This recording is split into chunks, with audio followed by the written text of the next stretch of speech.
Welcome back ناظرین، ایک بار پھر اپنے پروگرام صبح ہدایت میں خوش آمدید کہتی ہوں۔ پہلے حصے کے سیگمنٹس آپ نے سنے، اب جو ٹائم ہے اس میں ہماری لائیو کالز بھی کھلی ہوں گی، آپ بھی آ سکتے ہیں، بات کر سکتے ہیں، اور جو ہمارا ٹاپک ہے وہ ہے لا علمی یا بے عملی، اور اس ٹاپک پہ پہلے چلتے ہیں میجر صاحب کی طرف اور دیکھتے ہیں وہ کیا بات کرتے ہیں۔ بسم اللہ الرحمن الرحیم۔ سب سے پہلے تو معذرت چاہوں گا کہ آج کا یہ صبح ہدایت کا پروگرام لیٹ شروع ہوا۔ بیسیکلی اس کی وجہ یہ تھی کہ فاروق نظر کی وائف جو تھی ان کی طبیعت اچانک خراب ہو گئی، اور فاروق نظر کے انتظار میں بیٹھے تھے، مگر بعد میں ان کا فون آ گیا کہ وہ بیوی کی ناساز طبیعت کی وجہ سے پروگرام میں نہیں آ سکیں گے۔ لوگ یا کم از کم یہاں ہم یہ سوچ رہے تھے کہ بریہ بیٹی اکیلے شاید پروگرام نہ کر پائے، مگر میں نے ساتھ بیٹھ کے دیکھ لیا ہے کہ نہیں، وہ تو کر سکتی ہے، اور آئندہ انشاءاللہ پروگرام کو لیٹ نہیں ہونے دیا جائے گا۔ جیسا کہ میں نے کہا، سب سے پہلے آپ ہمیں اس بات پہ معافی دیجیے گا کہ پروگرام جو تھا وہ لیٹ ہوا۔ دوسری بات یہ ہے کہ کچھ پرسنالٹیز یا کچھ پارٹس یا کچھ چیزیں ایسی ہوتی ہیں جنہیں ریپلیس آسانی سے کر لیا جاتا ہے۔ ہمیں فخر بھی ہے اور تھوڑا سا وہ بھی ہے، جیلسی بھی ہے کہ فاروق ہماری ایسی پرسنالٹی ہے ہدایت ٹی وی کی کہ جس کو ریپلیس کرنا بہت مشکل ہے۔ لہٰذا یعنی میں اپنے آپ کو اس قابل نہیں سمجھتا کہ فاروق کی جگہ پہ بیٹھ کے کوئی کسی بھی پروگرام کو کنڈکٹ کر سکوں یا پیش کر سکوں، مگر مجبوری تھی، اس لیے اس مجبوری کی حالت میں میرا بیٹھنا بھی گوارا کیجئے گا۔ آج پروگرام کا آغاز اس بات سے کروں گا، جیسے بچی نے پہلے مولا علی کا قول آپ کو سنایا، تو میں یہ چاہتا ہوں کہ اپنے وقت کے امام یعنی امام زمانہ کا ایک قول آپ تک پہنچاؤں۔ مولا فرماتے ہیں کہ ہم سے اپنی محبت اور دوستی کا مقصد احکام الہی کا نفاذ اور سنت پر عمل کو بنیاد قرار دو۔ مولا کا یہ فرمانا کہ اگر آپ ہم سے محبت کرتے ہیں یا ہمیں آپ دوستی ہم سے کرنا چاہتے ہیں تو اپنی زندگی میں احکام الہی کا نفاذ اور سنت رسول صلی اللہ علیہ وآلہ وسلم پر عمل کو بنیاد قرار دو۔ یعنی مولا کا یہ فرمانا کہ ہم آپ کو اپنا مرید، ہم آپ کو اپنا محب، ہم آپ کو اپنا دوست اس وقت سمجھیں گے جب آپ احکام الہی کو اپنی زندگی میں نفاذ کرتے ہو، احکام الہی کا، اور سنت رسول پہ عمل پیرا ہوتے ہو۔ یہ تو تھی آج کی سنہری بات میری طرف سے۔ بہرحال پروگرام کا جو آج سیکنڈ پارٹ یعنی ٹاپک ہے وہ یہ ہے کہ کیا ہم لوگ لا علم ہیں، کیا اچھائی اور برائی میں تمیز نہیں کر سکتے، یا ہم بے عمل ہیں۔ میں نے ایک مجتہد بزرگ کا ایک قول پڑھا تھا، اور اس میں انہوں نے مسلم شیعہ کمیونٹی کے بارے میں فرمایا تھا کہ مسلم شیعہ کمیونٹی جو ہے یہ مجالس کی وجہ سے، یہ پروگرامز کی وجہ سے، یہ جو دن مناتی ہے سال میں، اس کی وجہ سے لا علم تو ہرگز نہیں ہے۔ یعنی ہر بچہ جانتا ہے کہ اچھائی کیا ہے، برائی کیا ہے، نیکی کیا ہے، بدی کیا ہے۔ لہٰذا کم از کم شیعہ مسلم قوم جو ہے یہ لا علم نہیں ہے۔ اور پھر کیا وجہ ہے کہ یعنی اگر لا علم نہیں ہے تو آگے کیوں نہیں بڑھتے، آگے کیوں نہیں بڑھ پاتے؟ تو انہوں نے کہا اس کی بڑی وجہ جو ہے وہ بے عملی ہے۔ یعنی ہم جانتے ہیں کہ نماز ہمیں اچھائیوں کی طرف لے کے جائے گی، برائیوں سے روکے گی. مگر ہم کوشش یہ کرتے ہیں کہ بغیر نماز کے ہی ہم جو ہے اپنی زندگی کو سدھار لیں. مگر یہ کہا گیا ہے کہ مقصد نماز اچھائیوں کی طرف لے جانا اور برائیوں سے روکنا ہے. لہٰذا آج کے اس ٹاپک کو ہم آپ کے لیے بھی اوپن کرتے ہیں کہ آپ کے خیال میں ہمارا مسئلہ یا ہماری جو شیعہ مسلم کمیونٹی ہے اس کا یا جنرل مسلم کمیونٹی میں یہ نہیں کہوں گا، کیونکہ اچھائی کا سبق دنیا کا ہر مذہب دیتا ہے اور برائی سے دنیا کا ہر مذہب جو ہے وہ روکتا ہے.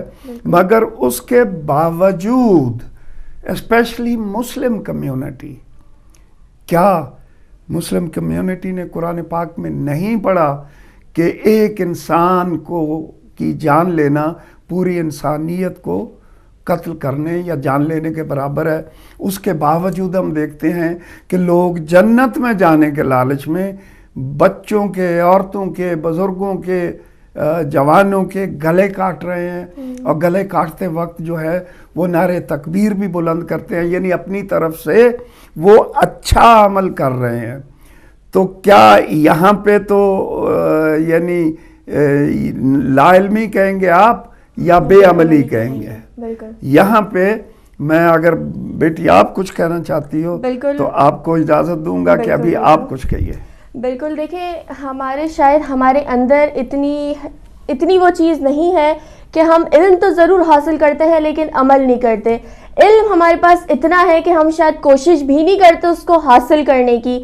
ماشاءاللہ ہمارے پاس پورا قرآن ہے، اگر قرآن کا ترجمہ تفسیر پڑھی جائے تو وہ بھی اپنی زندگی کو سنوارنے کے لیے بہت ہے. اگر اس پہ عمل کیا جائے تو ہماری زندگی سنور سکتی ہے. اور تاکہ ہمارے پاس تو 14 معصومین کے اقوال، ان کی زندگی سے درس کربلا بھی ہمارے پاس ہے. ہمارے پاس تو ہر طرح سے علم ہے، درس ہی درس ملتا ہے. لیکن فقط وہی بات ہے کہ ہم عمل کرنے کی کوشش نہیں کرتے. قرآن کی تفسیر ہے، قرآن کا ترجمہ ہے، اگر اس سے ہی اسٹڈی کر لیا جائے، اگر اس پہ ہی نظر ڈال لی جائے، اس پہ روشنی ڈال لی جائے تو اس سے بھی ہماری زندگی میں بہت ڈفرنس آ سکتا ہے. 14 معصومین کے اقوال یہاں جو روزانہ کی سنہری بات کرتے ہیں، ہم سناتے ہیں، تو اس سے کوشش یہ ہوتی ہے ہم سمیت جتنے لوگ سن رہے ہیں شاید ان میں کوئی اتنی سی تبدیلی آ جائے، کوئی اتنی سی چینجز آ جائے، تو اس کا ثواب انہیں بھی ہمیں بھی ضرور ملے گا کہ ہم نے وہ بات ان تک پہنچائی.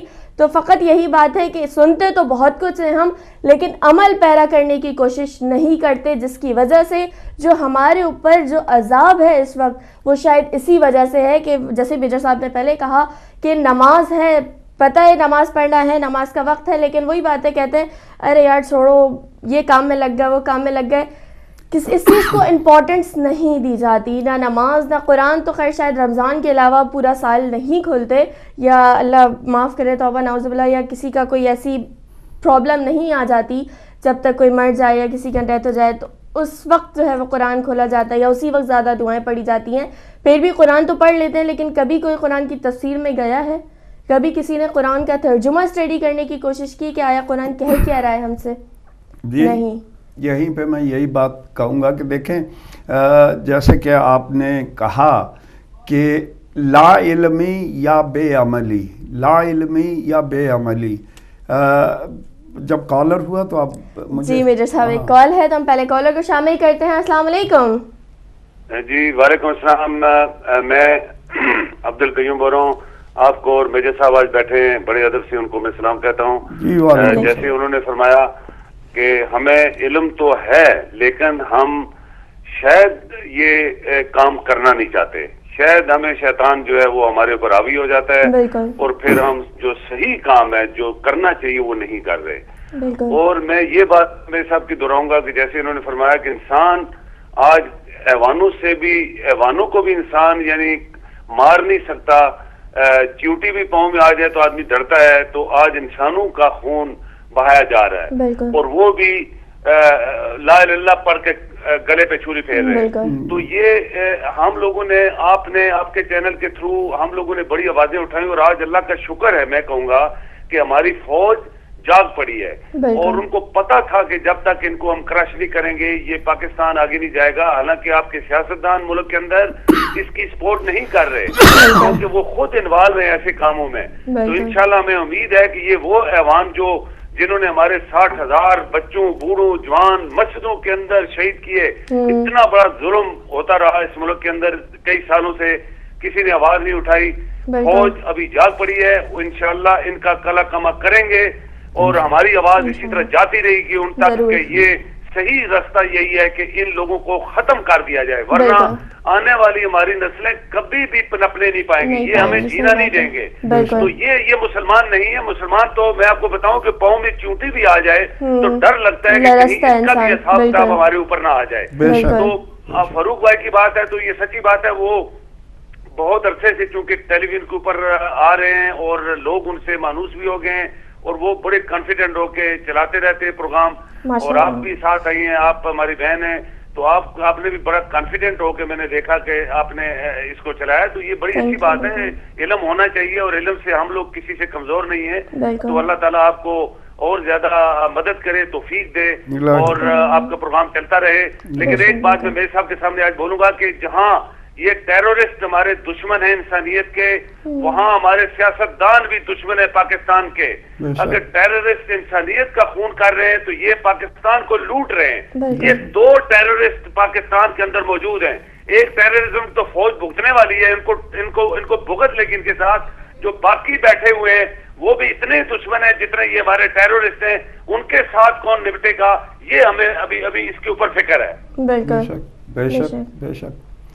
یہ آپ نے جو بات کی سیاستدانوں کی, خیر میں زیادہ سیاست میں حصہ تو نہیں لیتا, مگر ایک بات میں کہتا چلوں کہ ابھی کچھ دنوں پہلے میں ناروے گیا ہوا تھا اور ناروے میں ایک شیعہ مسجد کی اوپننگ سیریمنی تھی.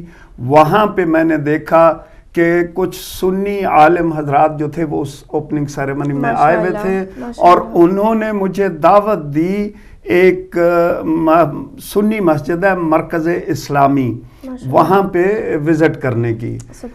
جب میں اس مسجد میں گیا تو وہاں پہ اتنا یعنی زیادہ آؤ بھگت کی گئی کہ میں اس کو دیکھ کے ہی حیران تھا. اور میں نے یہ لفظ وہاں پہ کہے تھے اپنی تقریر میں, اور وہ پروگرام انشاءاللہ ٹی وی پہ دکھایا جائے گا, کہ بچپن سے سنا کرتے تھے اپنے علماء حضرات سے بھی, ذاکرین سے بھی, کہ سنی ہمارے بڑے بھائی ہیں, یہ سنا کرتے تھے. وہاں پہ میں نے کہا کہ میری عمر 70 سال کے قریب ہونے کو ہے اور میں یہ بڑا بھائی ڈھونڈا کرتا تھا کہ بڑا بھائی کہاں پہ ہے, مگر یقین جانیے کہ ناروے کی اس مسجد میں مجھے وہ بڑا بھائی مل گیا. بہرحال میرا اس وزٹ کا یا اس حوالہ دینے کا مقصد یہ تھا کہ دیکھیے ہم ہر جگہ پہ پاکستان اسپیشلی جائیں گے آپ تو آپ کو ملے گا سڑکوں پہ لکھا ہوا, بورڈز پہ لکھا ہوا, لبیک یا رسول اللہ, لبیک یا حسین, لبیک یا رسول اللہ. بات کرنے کا معذرت, ایک کال ہے, کالر کو شامل کرتے ہیں. السلام علیکم. وعلیکم السلام بیٹا. السلام علیکم میجر صاحب, آپ کو بھی. وعلیکم السلام شاہ جی. کیسی طبیعت ہے میجر صاحب؟ الحمدللہ, آپ کی دعا ہے. آپ تو ڈیوٹیاں ڈال دی ہیں. بہرحال آپ فوجی مجاہد ہیں, آپ کو کوئی فرق نہیں پڑتا ان باتوں سے. تو سب سے پہلے تو میں یہ کہوں گا کہ فاروق بھائی کی آپ بات کر رہے تھے, لیکن فاروق بھائی کی ایک بات یہ بھی ہے کہ ان کی خوش قسمتی ہے اس بات کی کہ آپ جیسے بزرگوں کا سایہ اس کے سر پہ ہے, اور آپ جیسے بزرگوں کے سائے میں رہ کے وہ ہر چیز جو آپ ٹریننگ لے رہا ہے اور جو باتیں کر رہا ہے وہ آپ کا دیا ہوا ہے, سب کچھ ہے. تو میں سمجھتا ہوں وہ خوش نصیب ہے کہ جس کے سر پہ آپ جیسے لوگوں کا, بزرگوں کا, مولانا عابدی اور مولانا عدیل اور آپ جیسے لوگوں کا سایہ اس کے سر پہ ہے, اور وہ اس کی خوش نصیبی ہے. تو جہاں تک تعلق ہے آپ کے لا علمی یا بے عملی, میرے صاحب اس میں دو چیزیں پیش کروں گا, اگر اس میں آپ متفق ہوں گے, پتہ نہیں کس پہ متفق ہوتے ہیں. پہلی بات تو یہ ہے کہ ہماری قوم نہ لا علم ہے نہ بے عمل ہے. اس کی زندہ مثال آپ کے سامنے بیٹی بیٹھی ہوئی ہے, اس کو ہی آپ دیکھ رہے ہیں، کیونکہ دیگ میں سے دانا تو ایک ہی چیک کرنا ہوتا ہے. تو آپ کی بیٹی آپ کے سامنے بیٹھی ہے، نہ تو یہ بے عمل ہے نہ بے علم ہے. بات صرف یہ ہے کہ ہمیں گائیڈنس نہیں مل رہی. ہم جس طرف ہی جاتے ہیں ہمیں گائیڈنس نہیں ملتی. اگر گائیڈنس صحیح مل جائے تو یہ قوم سیسا پلائی دیوار بن سکتی ہے اور بن جاتی ہے اور عمل بھی ہو سکتی ہے. صرف یہ ہے کہ چونکہ ہم لوگ گروپوں میں تقسیم ہو چکے ہیں، اپنی اپنی ڈیٹ کی مسجد بنا کے ہم بیٹھے ہوئے ہیں، جس کی وجہ سے ہم ایک دوسرے کو لتاڑنے کی کوشش کرتے ہیں آپس میں.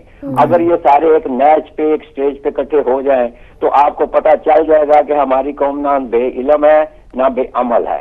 صرف اسے گائیڈنس کی اور ایک ایسی رہبر کی ضرورت ہے جو ہمیں لے کے آگے چلنے والا ہو. دوسری میں مثال آپ کو دیتا ہوں اپنے علم میں اس بات پہ کہ آپ عراق میں آپ نے دیکھ لیا کہ 15 لاکھ لوگوں نے آ کے وہاں پہ اپنا نام درج کروا دیا، تو اس کا مطلب ہے یہ قوم بے عمل نہیں ہے. جب اسے ضرورت پڑ دیا تو یہ باعمل ہو کے دکھا بھی دیتی ہے.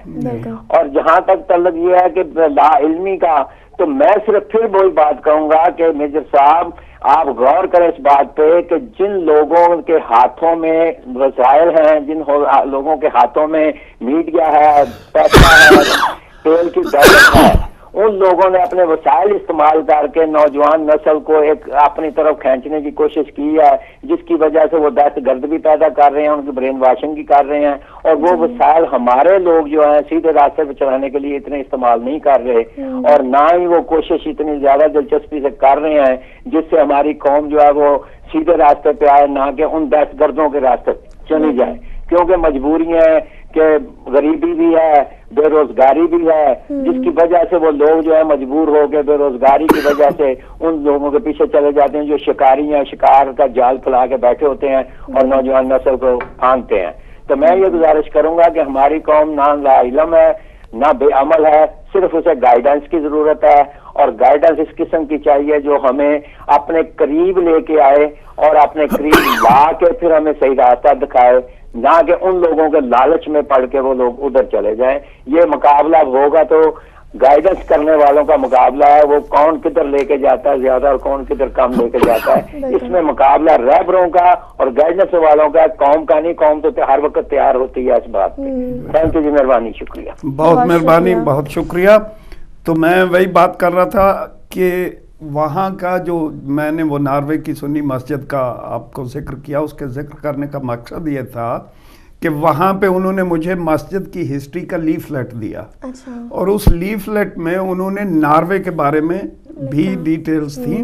ذرا غور کیجئے گا، میری بات کو ذرا غور سے سنیے گا کہ ناروے کی انہوں نے لکھا ہوا تھا کہ ٹوٹل پاپولیشن جو ہے وہ 4.5 ملین ہے، اور ناروے کی جو زمین ہے، لینڈ ہے، اس میں 60% پہاڑ ہیں، 20% جنگل ہے، یعنی 80% زمین جو ہے وہ فارغ ہے. 60% ناروے جو ہے وہ پہاڑ ہیں، 20% جو ہے وہ جنگل ہے. باقی جو 20% رہ گیا اس میں 18% لیکس اور انکلٹیویبل لینڈ ہے، یعنی باقی رہ گیا 2% لینڈ ناروے کی جو ہے وہ کلٹیویبل ہے، یعنی اس پہ کاشتکاری ہوتی ہے اور کر سکتے ہیں. اس 2% میں وہ اپنے ملک کے لیے کمپلیٹ غذا جو ہے وہ 2% سے پیدا کرتے ہیں. اس ابھی لے جائیے اپنے ملک پہ، ذرا دیکھیے کہ وہاں پہ کتنی لینڈ جو ہے وہ فلیٹ لینڈ ہے اور قابل کاشت ہے. یعنی میرے اپنے اندازے کے مطابق 80 to 85% پاکستان کی جو لینڈ ہے وہ قابل کاشت ہے، اور اس 80 یہاں پہ 2% سے اپنے ملک کے لیے غذا پیدا ہو رہی ہے، وہاں پہ 85% سے اپنے ملک کے لیے غذا نہیں پیدا ہو رہی. کبھی گندم کی قلت ہے، کبھی آٹے کی قلت ہے، کبھی ٹماٹر ختم ہے، کبھی بالکل بے روزگاری کی وجہ. تو یہ ذمہ دار کون ہے؟ کیا لوگ کاشت نہیں کر رہے ہیں؟ کیا وہ زمین کاشت نہیں ہو رہی ہے؟ مگر اس زمین سے جو پیدا ہوتا ہے وہ جا کہاں رہا ہے بالکل وہ کہیں پہ سمگلنگ میں جا رہا ہے, کہیں پہ ذخیرہ اندوزی میں پڑا خراب ہو رہا ہے, اور عوام جو ہیں وہ سفر کر رہے ہیں. 2% لینڈ والا ملک, قابل کاشت لینڈ والا ملک دیکھیے کہاں کھڑا ہے, اور 85% قابل کاشت والا ملک اور اس کے عوام دیکھیے کن حالات سے گزر رہے ہیں. یہ سوچنے اور دیکھنے کی بات ہے کہ دنیا کا واحد ملک پاکستان ہے جس میں 5 دریا ہیں. بالکل. باقی جتنے ملک ہیں کسی میں 1 دریا, کسی میں 2 دریا, کسی میں 3 دریا. جس میں سب سے زیادہ چیزیں نا وہی یعنی ملک سب جس کچھ میں سفر پانی کر بھی رہے ہے ہیں. اور وہاں پہ لوگوں کو ڈیوائیڈ کر دیا گیا, یہ بلوچی ہے, یہ سندھی ہے, یہ پٹھان ہے, یہ پنجابی ہے, لہذا ڈیم نہیں بنے گا کیونکہ اس سے بلوچوں کو فائدہ نہیں ہے. اس کو دیکھنے کی بات یہ ہے کہ کیا وہ ڈیم اگر فرنٹیئر میں بن رہا ہے اور بلوچستان کی لینڈ اس سے ایگریکلچر ہو رہی ہے تو کیا وہ پاکستان نہیں ہے؟ بالکل ہے. جب ہم یہ سوچنا شروع کریں گے اور جب ہم اپنے سیاستدانوں کو اس چیز سے ہٹائیں گے کہ للہ صرف اپنے مفادات کا خیال نہ رکھو, قوم کے مفادات کا بھی خیال رکھو. بہرحال میں یہ سیاست سمجھ کے بات نہیں کر رہا, میں یہ بات فیکٹس کی اور فگرز کی بنیاد پہ کر رہا ہوں کہ پاکستان وہ ملک ہے جس میں اگر پانی کا ذخیرہ پراپر کر لیا جائے, اس کی زمین الحمدللہ اتنی زرخیز اور قابل کاشت ہے کہ پوری دنیا میں پاکستان سے جو ہے وہ فوڈ ایکسپورٹ ہو سکتا ہے. میجر صاحب ٹائم ہو رہا ہے ایک چھوٹی سی بریک کا, لیتے ہیں ایک چھوٹی سی بریک, واپس آتے ہیں پھر کنٹینیو کرتے ہیں اپنی بات کو.